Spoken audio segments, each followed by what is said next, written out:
And now, of course, the people that you invite and the people that are interested in your work are people that are typically easily convinced or easily, easy to open up. So these people would be interested anyway in the experiment of reflection and of, slowing down and of opening up. And as if the environment is conducive and inviting enough, they're happy to go along.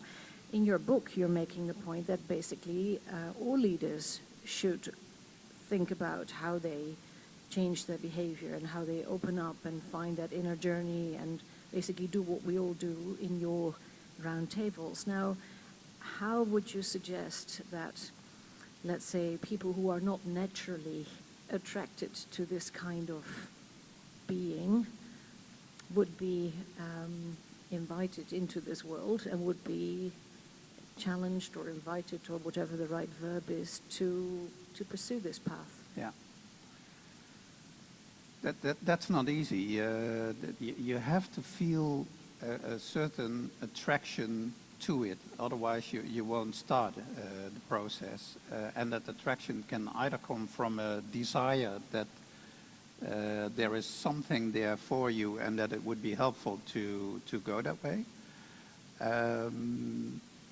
The other is a necessity. Then when you're up against a wall and things don't work anymore the way you have always done them, then there can be a necessity in the form of a crisis that makes you realize that you have to do things differently. So there has to be either the desire or the necessity to start that process. And then you can start a process in many ways. The important thing is, I think, to get unstuck from the daily turmoil and realize that it's good to step back every now and then and sharpen your internal axe. Like a lumberjack sharpens his or her literal axe.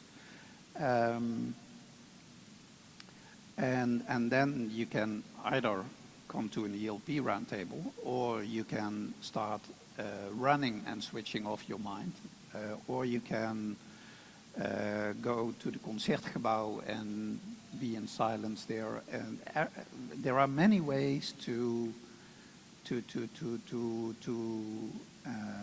invite silence in your life. I think everything starts with inviting silence every now and then.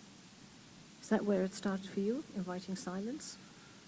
Yes, for me it started with realizing that my mind was going on and on and on and on, and that it was a delight to be able to switch it off every now and then. And as a result, you have found it much easier to tap into a different part of your personality and share that with people that you work with. Yes. And as a result, that has been contagious, and people pick it up, and people begin to think about their own leadership. Yes. Isn't that a wonderful business model? It's fantastic, isn't it? You could make a living if you wanted to. Yeah.